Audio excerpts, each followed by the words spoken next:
김성환 평론가, 양지열 변호사 자리했습니다. 오늘 첫 번째 주제 보겠습니다.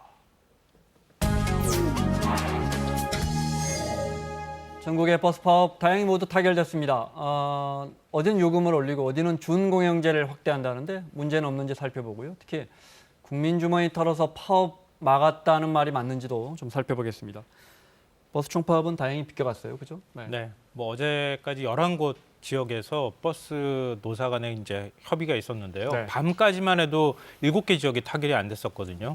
근데 서울이 오늘 오전 2시 20분경쯤에 합의를 이뤘고 울산이 가장 늦게 타결이 이루어졌습니다. 오늘 오전 8시 한 20분경쯤에 타결이 이루어졌기 때문에 파업에 잠시 들어갔다가 합의를 네. 했다 이렇게 봐야 될 것 같습니다. 네, 지금 모두 다행히 다 정상 운행되고 있고요. 파업 이유는요?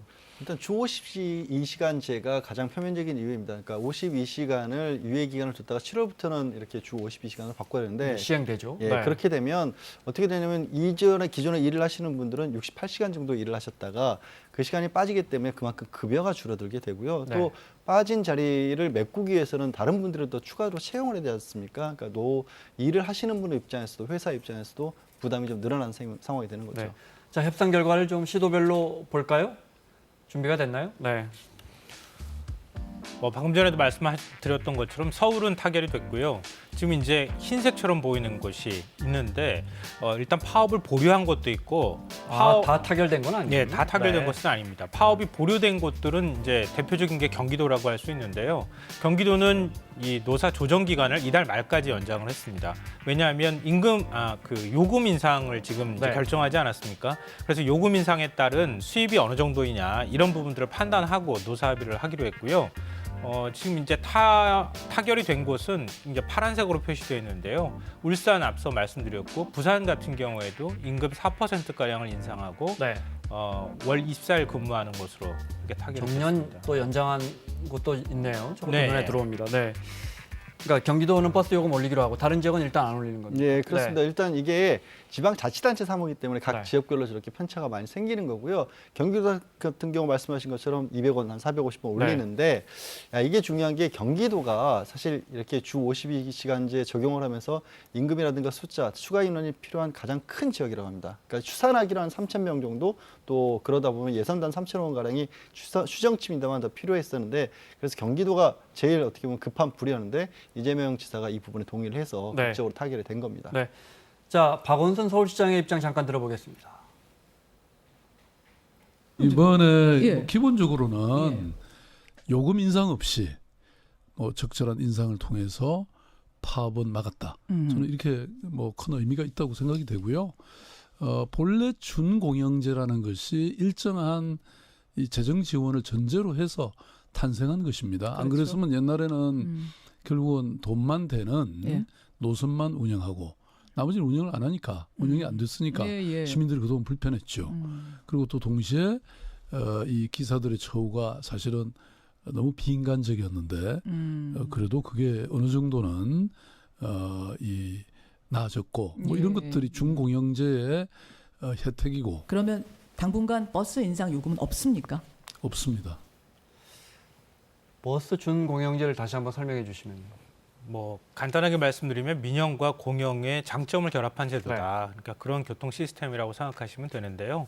아마 기억하실 겁니다. 2004년도에 서울 시내 대중교통 체계를 다 전면 개편하는 일이 있었거든요. 네. 그때 이제 버스 중앙차로하고 연계한 버스 환승제가 처음 실시가 됐습니다. 그리고 버스들이 색깔별로 다 구분이 돼서 네. 굉장히 촘촘하게 버스 서비스가 좋아졌는데요. 그때 같이 이 버스 준공영제가 도입이 됐다고 생각하시면 되고요. 그러니까 지자체 같은 경우에는 버스 노선을 일단 기본적으로 네. 적자 노선도 그 버스 회사가 운영할 수 있도록 하고요. 버스 회사의 경우에는 지자체가 일괄적으로 수익 관리하면 거기에 따르는 적자를 보전받을 수 있는 이런 장점이 있습니다. 네. 그러니까 사실은 돈 안 되는 노선 같으면 버스 회사는 접을 텐데 또는 그렇죠. 배차 간격을 늘리거나 뭐 이렇게 늘린다거나 할 수 그런데 있는데. 이제 자치단체가 돈을 보전해 줄 테니까 거기도 버스를 운행하게 하거나 또 배차 간격을 좀 더 자주 가게 하자 이렇게 해서 시민들이 좀 편의를 보게 하는. 그러니까 버스 네. 대중교통의 그러니까 교통 복지를 좀 증진시키면서 거기에 네. 따르는 손실을 보장해주는 제도다 이렇게 생각하시면 될 것 같습니다. 네. 우리가 그러니까 시내버스 아침에 출근할 때 타면서 이게 시내버스 회사 사장님께 아니고 이게 절반은 우리 시민들 거다 생각해도 되겠네요, 그죠? 그렇죠. 우리 세금으로 절반 이상 운영되는 거니까. 근데 뭐 엄밀하게 말하면 네. 버스 회사 사장들의 경우에는 이건 내 거다 이렇게 생각을 할 거예요. 지금도. 그러겠지만요. 네. 그러니까 소유의 형태는 민간의 형태를 여전히 갖고 네. 있는데요. 다만 이게 이제 수익금 일괄 관리형이라고 생각하시면 돼요. 네. 그러니까 수익금이 들어오는 것을 버스 회사에서 관리하는 게 아니라 일반적으로 교통카드를 많이 이용하기 때문에 네. 그 들어오는 교통카드는 전부 전산으로 관리가 되거든요. 그걸 이제 지자체에서 일괄적으로 관리한 다음에 네.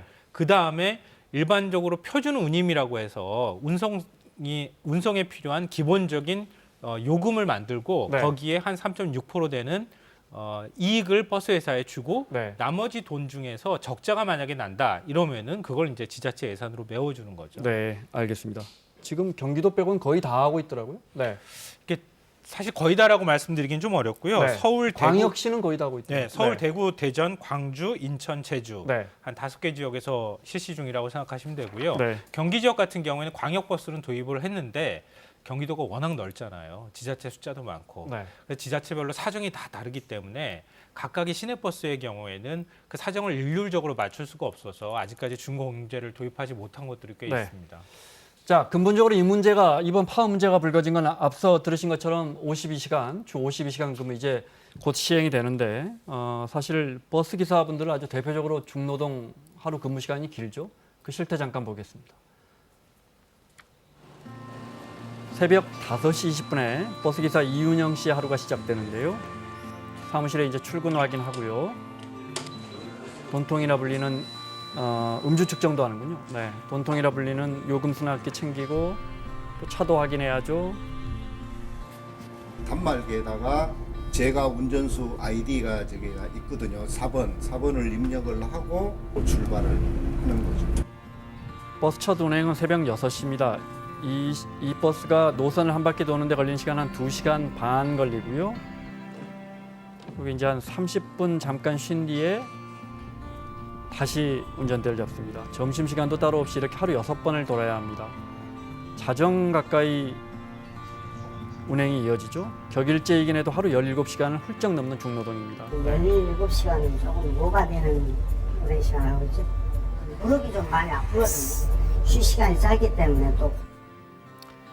하나씩 보면 일단 그래서 경기도처럼 일단 저 해법은 일단은 요금을 인상해서 예. 저분들의 급여를 올려주는 방법이 있고요. 그죠? 네. 그렇습니다. 그러니까 준공영제를 실시하지 않는 곳들, 그러니까 네. 경기도 같은 경우에는 광역버스 같은 경우에는 도 차원에서 준공영제를 하고 있습니다. 네. 그런데 나머지 부분들은 그렇게 운영하기 어려운 상황이라서 사실 인상이라기보다는 일정 부분 현실화되는 게 있는 것으로 보여요. 대중교통이 공공성이 워낙 강조가 되다 보니까 가격을 자꾸 낮추게 하는 쪽으로 정책을 잡았고 네. 그 낮추는 정책에 있어서 희생을 저렇게 버스 기사분들이 하고 있었거든요. 근데 저게 버스 기사분들 한 분 한 분의 건강이나 생명이나 이런 것도 문제가 되지만 결국엔 뭐 졸음운전 같은 데 종종 사고도 나고 그렇지 않습니까? 네. 그런 희생 속에서 이루어졌던 어떻게 보면 좀 편익이었다 이런 부분들을 개선하기 위해서는 불가피한 측면도 요금 인상도 네. 있어 보입니다. 어떤 분들은 근무 시간이 줄면 급여도 당연히 줄여야 되는 거 아니냐 이렇게 말씀하시는데 일견 일리가 있는 것 같지만 사실은 기본급이 워낙 작고 버스 기사분들 이런 임금 체제를 보면 네. 그래서 일을 많이 할수록 그러니까 버스 회사 입장에서 굉장히 유리한 거죠. 일을 많이 할수록 수당을 많이 주는 형태로 돼 있기 때문에 근로 시간이 이번에 이제 줄어들게 되면 굉장히 임금이 많이 줄어들거든요. 네. 과거 지금 이제 버스가 특례업종에서 빠지면 주 52시간 특례업종에서 빠지면서 나타난 문제점이거든요. 그러니까 기억하실 거예요. 대형 그 관광버스 같은 경우에 고속도로에서 사고가 나는 바람에 네, 졸음운전으로 네. 사고가 나서 굉장히 많은 희생자들이 나오지 않았습니까? 그런 거 막겠다고 특례업종에서 뺀 거예요. 네. 그러니까 달리 표현해서 말씀드리면 국민의 저렴한 버스 요금과 안전을 맞바꿔 왔다고 생각할 수도 있는 겁니다. 네. 그걸 정상으로 돌리자고 얘기를 하고 있는 것인데 그런데 사실 일부에서는 방금 전에 말씀하셨던 그런 불편함들을 얘기를 하고 있거든요. 네. 언론에서 일부 언론이긴 하지만은 요금 올리는 거 관련 국민 주머니 털어서 파업 막았다. 이 부분은 어떻게 보십니까? 굉장히 자극적인 기사 네. 제목을 저도 오늘 기사를 봤는데요. 네. 세금을 내는 것은 국민 주머니를 터는 게 아니고 요금을 인상하는 것은 국민 주머니를 터는 것이다. 이게 논리가 성립이 되는지 잘 모르겠어요. 근데 방금 전에도 말씀드렸던 것처럼 버스 기사들이 시간의 수장으로 임금 체계가 유지가 될 수 있는 구조가 돼 있었던 것인데 그걸 정상화시키는 과정에서는 불가피하게 요금을 인상하거나 세금을 그만큼을 투입을 해줘야 되는 겁니다. 근데 세금을 투입하기에는 너무 많은 세금들이 들어간다는 거죠. 예를 들어서 서울시는 2004년부터 버스 준공영제를 네. 도입했는데 예산이 3조 7천억 원이 들어갔어요. 네. 그러니까 내가 버스 요금을 내지 않는 대신에 내가 낸 세금으로 그만큼 돈이 들어갔었던 것이다. 네. 그러니까 이쪽에 있는 돈을 이쪽에다 옮기는 것이라고 생각하시면 되는데 좀 불편할 수 있습니다. 왜냐하면은 내 주머니에서 직접 버스 요금을 계속 내고 있다고 하는 것은 아무래도 체감적으로 좀 돈을 더 많이 낸다고 하는 느낌을 받을 수는 있거든요. 네. 근데 나중을 다시 꼼꼼하게 손익 계산을 좀 해보면 제가 낸 세금도 버스 요금으로 가고 있다고 생각하시면 될 것 같습니다. 자, 정리하면 운행 시간이 너무 길어서 그동안에 너무 위험한 사고 많이 났고 그래서 운행 시간 줄이기로 했고 네. 그러려면 일부 급여는 보전해 줘야 되고 그 급여를 보전하려면 결국 제 주머니에서 나가거나 내가 낸 세금에서 보전해 줘야 됩니다. 준공영제 통해서. 이도저도 싫으면 방법이 없는 거잖아요. 사실 위험한 버스를 타야 되는 거 아닙니까? 그렇죠. 그러니까 뭔가 뭐 우리 사회에 이런 부분이 버스만 있는 건 아닙니다만 안전 문제를 도외시하면서 그걸 어떤 경제 논리로 극복해왔던 분들이 있거든요. 그리고 또 일부의 희생을 통해서 많은 사람들이 이게 편리하다는 생각 속에 빠져 있을 때도 있었거든요. 그러니까 비정상적으로 운영된 부분을 정상화시키는 경우에서 일정 부분은 좀 뭐 고통이 될 수도 있고 손해를 감수해야 되는 부분도 있는 건데 특히 이제 세금으로 보전한 부분은 그렇습니다. 전체 액수가 아니라 사실 그래도 버스를 이용하시는 분들은 상대적으로는 어떻게 보면은 조금이라도 경제력 부분에서 조금은 표현이 좀 그렇습니다만은 자가 운전하는 것보다는 조금 더 저렴한 걸 이용할 수 있는 거잖아요. 근데 세금 같은 경우는 또 차등해서 또 세금을 징수하는 것도 있기 때문에 일종의 복지 측면에서 본다. 공공성을 강조하고 있기 때문에 준공영제도 하고 공공성을 강조하기 때문에 세금을 이용한 어떤 제도를 하고 있기 때문에 그렇게 결국 세금을 쓸 수도 있는 그런 상황인 거죠. 앞서 말씀하신 것처럼 그런데 준공영제 뭐 당연히 가야 하는 방향이고 선진국도 다 이렇게 가고 있는데 2004년부터 3조 7천억 서울시만 그러면 제대로 지원되고 있나? 제가 질문을 이렇게 드려볼까요? 버스 회사가 승객 한 명 태우는데 우리가 이만큼 돈 들어가고 거기에 얼마 정도 3.몇 % 정도의 이윤 붙여가지고 만약에 적자나면 그거 채워주세요 하는 게 이제 준공영제란 말이죠. 근데 이게 정말 제대로 적당한 돈이 우리 세금에서 지원되고 있는지 이건 정말 깊이 들여다봐야겠습니다.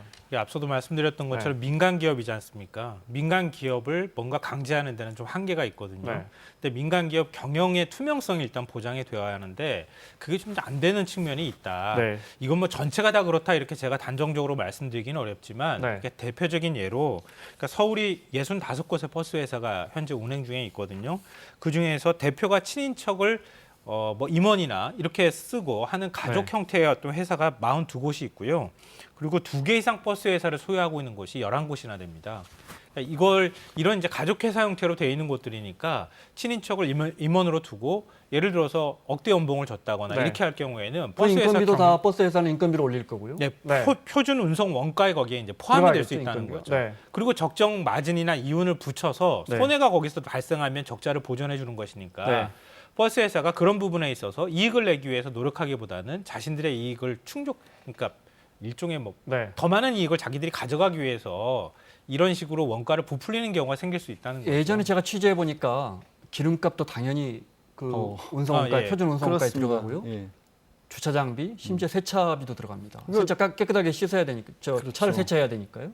10번 세차했다고 장부에 올리고 5번만 세차하고 근데 서울시가 그걸 확인할 수 있습니까, 솔직히? 그러니까 그런 부분들을 좀 더 꼼꼼하게 찾을 수 있는 방안을 맞아야 돼요. 기름값 말씀하셨지만 주유소가 2기 주유소를 이용하면 조금 더 저렴할 수 있고 이 주유소는 차고지에서 좀 가까운데 그게 아니라 자신의 친인척이 운영 것으로 일부러 먼 것을 가는 사례들까지도 사실은 보고가 된 바 있거든요. 그러니까 그런 부분이 이게 준공영제라는 표현을 썼었을 때 이 나라에서 들어가는 돈이 버스 회사의 누군가의 눈먼 돈이 돼서는 안 된다는 부분만큼 분명히 보완을 해야 되고 그런 사례가 줄어들고 없어져야 아마 국민들 입장에서도 내 세금이 쓰인다는 것에 대해서 공감을 좀 더 쉽게 할 수 있겠죠. 알겠습니다. 그리고 저것도 택시 회사도 마찬가지지만 정부가 이렇게 준공영제하면서 자치단체가 지원하는 돈이 그 회사의 버스 회사로 가잖아요. 그런데 그 버스 회사로 간 돈이 적정하게 급여로도 어느 정도의 돈이 흘러가는지 거기 사장님한테만 너무 많이 가지 않는지 이런 부분도 좀 자세히 살펴봤으면 좋겠습니다. 자, 양지열 변호사, 김성환 평론가와 함께하고 있습니다. 오늘 두 번째 주제 보겠습니다.